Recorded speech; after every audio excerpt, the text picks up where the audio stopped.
Hello, fifth period. Just a quick heads up. I am at home, so if you hear any noises in the background, that's my parents or my cat running around. You guys should have this notes packet. If not, I did link it in the description for today's assignment. You have the PDF version. So if you do not have it and you have access to a printer, you can print it off. If you do not have access to a printer and you have an iPad, you can write on your iPad or your tablet or whatever it may be. If you do not have any of those options, you will have to take your notes with pen to paper. That is not ideal. I know. But the good thing about these videos is that you can stop them at any point just so that you can kind of get caught up. I also will tell you that the stylus that I'm using, it kind of clicks when I write with it. So if you hear that, that's what that is. I have extended the time that you can do the assignment. So the assignment is open from 6 a.m. to 11:59. So as long as you get the problems that you are supposed to do done before that time, you will be marked present for the day and you will be marked as you did the assignment. So you'll get the 5 points. So it's super important that you get that in before 11:59 tonight. So another thing, I lost my train of thought. What was I going to say? Oh, yes. I will be setting up a time for all of you guys to kind of get on and ask me some questions. I haven't determined whether or not I'm going to go like hour by hour. This hour is going to be for first and third period since they're at the same spot. Or if I'm just going to open it up and have everybody on there at the same time, and I will kind of be directing questions towards certain people. If that does not work for you and you would like a separate video chat with me, we can do that as well. As of right now, teachers will be in the building on Monday and Tuesday. We are still uncertain about Wednesday and on, but being the teacher that I am, I do have a whiteboard at home and I already have an office set up ready to go just in case that happens. So please feel free to reach out to me if you have any problems doing any of the problems from today, and then we can kind of go from there. A lot of what you're going to see today is going to be a lot of like plug and chug. You're just going to be plugging in numbers and solving those equations. So it shouldn't be too bad. But like I said, if you need some help, you are more than welcome to notify me and I will get back to you and we will figure it out. So up here, I just have some of the notes that we've already completed. So we've already done, we've done by factoring. So that's what this whole first page is, just a copy of you guys' notes from factoring. As soon as we are finished with this entire packet, I will upload my version of the notes onto Canvas so that you guys can kind of have access to that and kind of look back on some of the things. We did do the square root problems, but I was running short on time, so I didn't redo them on my iPad. But you guys should have these notes as well. And today we are moving on to solving quadratics by using the quadratic formula. So a big thing that we found when we were solving things by factoring, we needed our a to be 1. And we needed two numbers that multiplied to get our last number and added to get the middle number. So you can see that in some of the examples. For number 1, we had two numbers that multiplied to give us negative 30, but added to give us 7. And those two numbers were 10 and negative 3. So what happens when we don't have something that's nice and pretty like that? Well, that's when we're going to turn to our friend, the quadratic formula. So the quadratic formula is something that you should be very apparent with. I could sing you a song, but I don't want to embarrass myself, so I'm not going to do that. So there are some guidelines, just like we've had with all of the other ways to solve our equations so far. So the first thing that we want to happen is to write the quadratic equation in standard form. So standard form looks like ax squared plus bx plus c equals 0. So we always want our quadratic equation to equal 0. And we want it to go in descending order by exponent. So x squared has the biggest exponent because it's a squared, so it goes first, and then x, and then our term that doesn't have any variables. From here, we want to go ahead and identify what our a, b, and c variables are. So the number in front of the x squared is always going to be the a variable. The number in front of our x is going to be our b variable. And the number just by itself, I think I need a darker purple there, is going to be our c variable. So when we plug these into the quadratic formula, it's going to be the opposite of b. The opposite of b, that looks like a 6. Hold on, let me fix that. The opposite of b, I don't know that that's much better. Plus or minus the square root of b squared minus 4 times our a value times our c value. Whoops. Oh, come on. Times our c value, all divided by 2 times a. Okay, so that's our quadratic formula. The opposite of b plus or minus the square root of b squared minus 4 times a times c. All of that divided by 2 times a.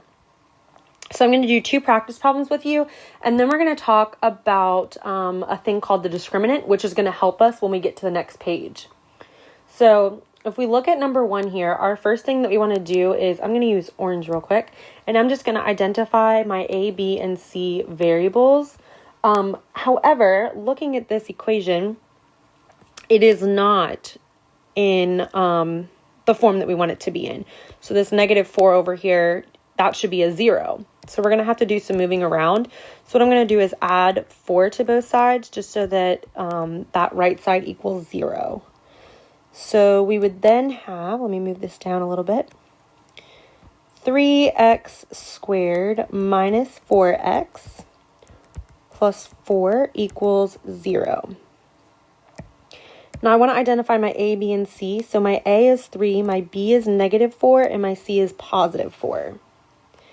So with that in mind, I'm just going to go ahead and do the quadratic formula. So it's the opposite of b. So the opposite of -4 is +4. Oh, and something else I wanted to say is when we're doing the quadratic formula, we are solving for x values. So we're finding out what x values is my function crossing the x-axis there. So we always want to say x equals, the opposite of b is 4, plus or minus the square root. I'm always going to wrap my b in parentheses, b squared minus 4 times my a value, which is 3, times my c value, which is +4. Sorry, I had a little dust on my screen. And then we're going to do all of that divided by 2 times my a value, which again was 3. And then I just want to go ahead and simplify this. So I didn't leave myself very much room, but that's okay. So x equals, nothing is going to happen to that first 4. So I'm just going to leave that guy. And then -4 squared is +16. So this is super, super important. When you are plugging these things into the calculator, if you plug it into the calculator like -4 squared, it's going to spit out that that's -16 because this is saying, okay, take the 4 and square it and then make it negative. So what we actually want to do is we want to say, put parentheses around our -4 because that's saying take -4 and square it, and that will spit out the correct answer. And then what we want to do is we want to do -4 times 3, which is -12, and then -12 times 4, which is -48. And that's all still being divided by 2 times 3. We can simplify that to 6. And then something happens. So nothing happens to that front 4. But when we do 16 minus 48, we get the square root of -32. And as all of you smarty pantses know, we cannot take a square root of a negative number.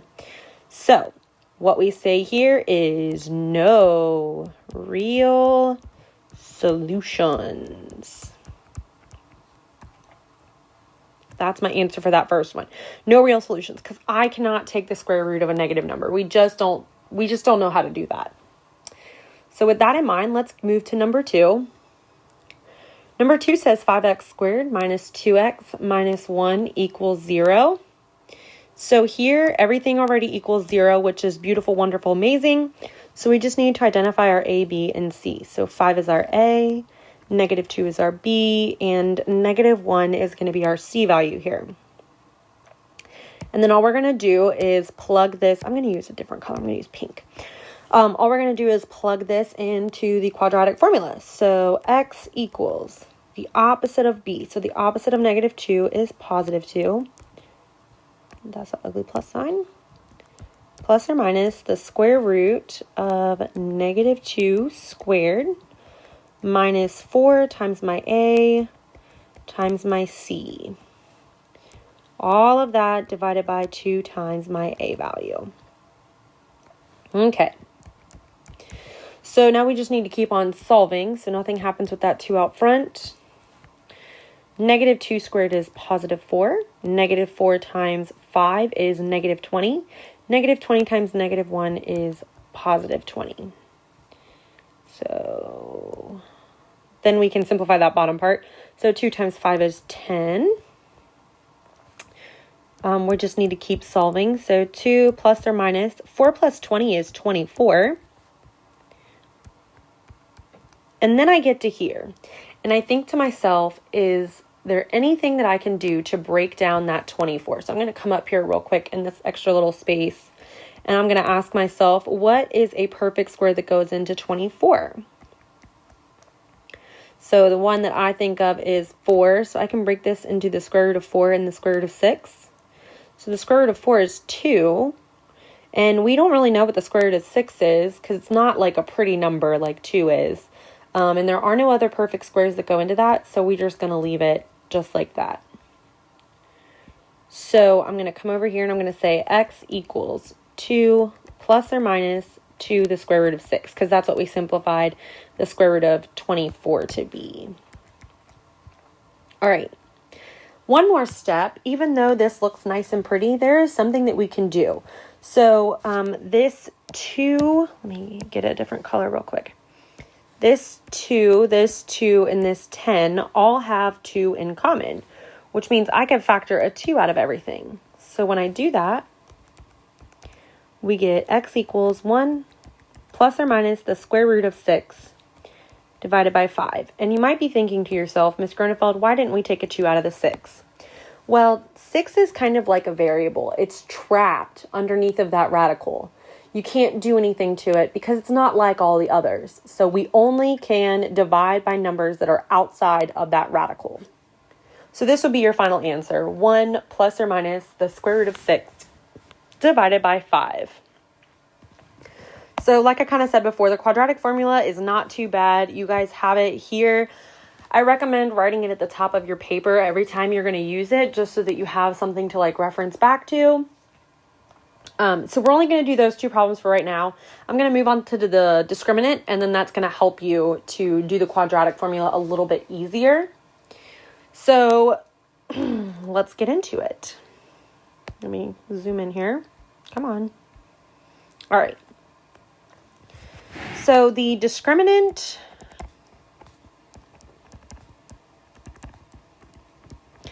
of the quadratic equation, so this is just a basic quadratic equation, is d equals b minus 4ac. So if you think, oh, this looks familiar, b minus 4ac, well, you'd be right, because we did just use it just a moment ago. If you remembered, we used it right here. It's what is under that radical symbol when we are solving a quadratic. So just like in the quadratic formula, it says b squared minus 4ac. You can see there that I've highlighted them in green.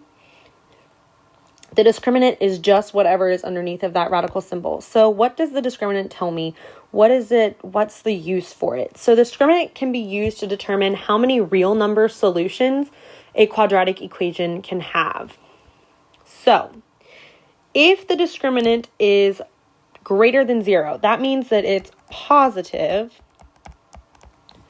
then the equation has 2 distinct real solutions. If the discriminant equals 0, then the equation has exactly 1 real number solution. So if it's positive, it has 2, which means it crosses the x-axis twice. So let me give you a little visual of that over here. So it's going to look something like that, where it crosses the x-axis twice. If it's equal to 0, that means it's only going to have one solution, which means it's going to just like tap that x-axis and not completely cross it all the way. And then the last option that we could have is if our discriminant was less than 0, meaning it was negative, then the equation has no real number solutions. So this is that option where it just like never crosses the x-axis. So if we have those three different things happening, this is how you can determine what's going on, by taking the discriminant of the function, and then it'll tell you how many solutions does it have. How many times is it going to cross the x-axis? So what's so helpful about this? You're thinking, Ms. Grunewald, why do I need to know how to do this? Well, if you look on the next page during the practice, it says, use the discriminant of the given quadratic equation to determine how many real number solutions it has. If it has real solutions, use the quadratic formula to find them. So I'm kind of thinking that I'm going to do 1, 2, 3, and 4 with you, and then your job will be 5, 6, 7, 8, 9, and 10. So you will have 6 problems to do today. And again, I will put those down in your course assignment description for today. But also you can always look back at the note sheet that you guys have, or the notes document that I provided with you, that PDF version. So let's get into this. And like I said, I'm going to do 1, 2, 3, and 4 with you, just so that you can kind of get an idea of what we're going to be doing.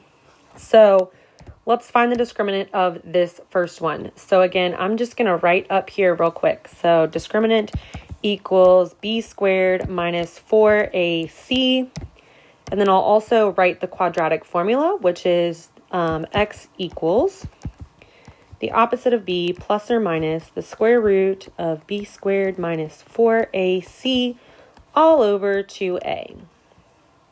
So using that determinant, we are going to figure out how many solutions it has, and then we're going to find them. So our b here is 2. I'll go ahead and label the a, b, and c for these. So there's like a 1 here, so that's our a, this is our b, and here's our c. So the determinant equals 2 squared minus 4 times a times c. So you can use your handy dandy calculator to do this. So I guess I will go to my calculator just to show you guys what the calculator app that you should be using looks like. So what I can do here is I'm going to go ahead and open my parentheses. It wants me to rate it. Open my parentheses, and I'm going to do 2 squared. And then minus 4 times 1 times negative 5. And this tells me, oh, why? What? Hold on. Negative. I think I did this. Oops. Minus 4 times 1. Whoops. Ms. Grunewald is not doing well today. Times negative 5. I think that should work now. There we go. So over there on the right, you can see that it is 24. So I'm going to go back to my app here. So this equals 24. So since this is a positive number, this tells me that I have 2 real solutions. So now I just need to find what those are. Well, since I've already determined the b squared minus 4ac part, I only have a couple numbers that I need to plug in. So I'm going to say x equals the opposite of b. So my b value is 2. So I'm going to plug in negative 2 plus or minus the square root of my discriminant, which was 24, all divided by 2 times a. And my a here is 1, so it's just 2. Okay, so this one shouldn't be too bad to solve then, because we just did the square root of 24 on the last page. And we said the square root of 24 could be simplified to 2 times the square root of 6. So I'm going to keep solving this here, and I'm going to say x equals negative 2 plus or minus 2 the square root of 6, all divided by 2. And again, this, and this all have something in common, which is 2.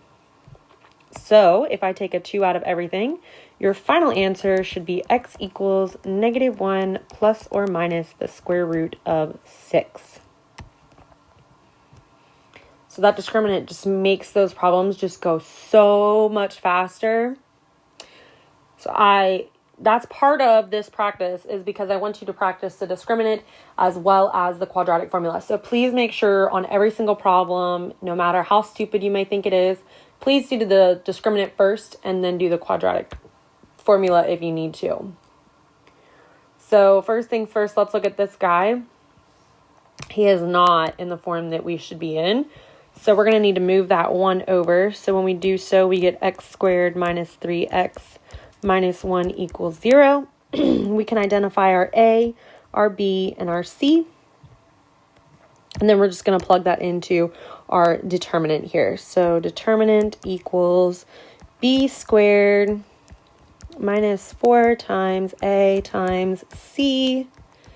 And again, let me just move over to my calculator really quick. So we're doing negative 3 squared minus 4 times our A times our C. Enter. So we get 13 here. So 13. Okay, and this is a positive number, which tells me that we have 2 real solutions. So now I just need to find what those 2 real solutions are. So this is when we plug into that quadratic formula up there in the pink.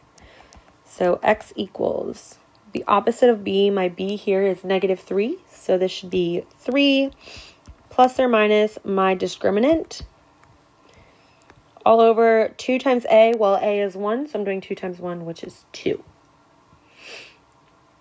So by looking at this, 13 is a prime number, which means the only 2 numbers that go into 13 is 1 and 13. Neither one of those are perfect squares, so I'm going to leave it just like this, and boom, boom, boom, you are done. Super easy, super simple, super fun. All right, so moving on to number 3. I'm going to rewrite this in a way that might help you make a little bit more sense of it. There's only 2 terms here, so we're missing something. So really what this is like 1x squared plus 0 x's, because I have no x's, no x variables other than my x squared, plus 8 equals 0. So 1 is my a value, b is 0, and c is 8. So let me use that to plug that into my discriminant here. So b squared, so I'm doing 0 squared minus 4 times 1 times 8. So when I do that, 0 squared is just 0. And negative 4 times 1 is negative 4. And then negative 4 times 8 is negative 32. So my discriminant here equals negative 32. So when we have a discriminant that's 0, what did we say that was going to be? If we looked back, if we had a discriminant that was less than 0, so a negative number, that meant that we had no real solutions. So boom, boom, boom. I don't even have to do the quadratic formula to get that far. I just did the discriminant and didn't have to do any more work. So it can be super helpful. Just keep that in mind. All right, last problem I'm going to do with you, and then I will again highlight the problems that you need to do and repost a copy of my notes from today, just in case you need to go back and kind of see what I did again.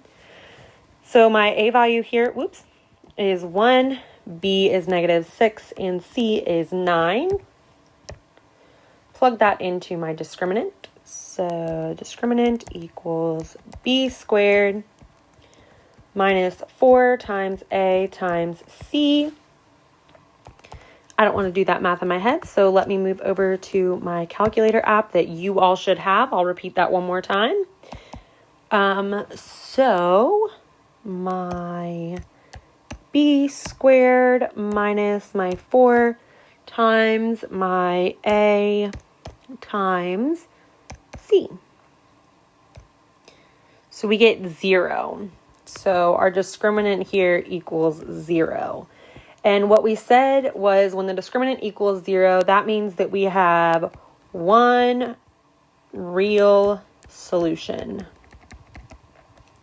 So let's figure out what that one real solution is. So we're going to say x equals the opposite of b plus or minus my discriminant divided by 2 times my a value. So when we solve this, the square root of 0, well, that's just 0. So we're doing 6 plus or minus 0 divided by 2. Well, if I do this, what is 6 plus 0? Well, that equals 6. And then I need to divide it by 2. And that equals 3. So I know that one of my answers is going to be 3. And then I'm going to do 6 minus 0, and that equals 6 as well. And then 6 divided by 2 again is 3. So since we only have one real solution and we found it, we are done. So again, this may seem super simple for others and super complex and complicated for some. If you have any questions at all, please message me, email me, DM me, whatever, and let me know. So real quick, let me just highlight the problems that you're going to want to do on your own. So that's problem 5, problem number 6, 7, 8, 9, and 10. So that will be your assignment. It is due by 11:59. I will post like an hour before I'm going live, just so that you guys can hop on. If you liked this video, or if you did not like this video, please let me know so that I can fix whatever needs to be fixed. So give me some feedback on how you think this went, whether or not you think I need to go slower or explain more. Please just let me know, just so that I can keep getting better at this, because I'm new to this, you guys are new to this, and we're all trying to learn. Well, good luck. Let me know if you need anything, and I will post the solutions to 5, 6, 7, 8, 9, and 10 tomorrow after I see that everyone in the class has done them. Good luck.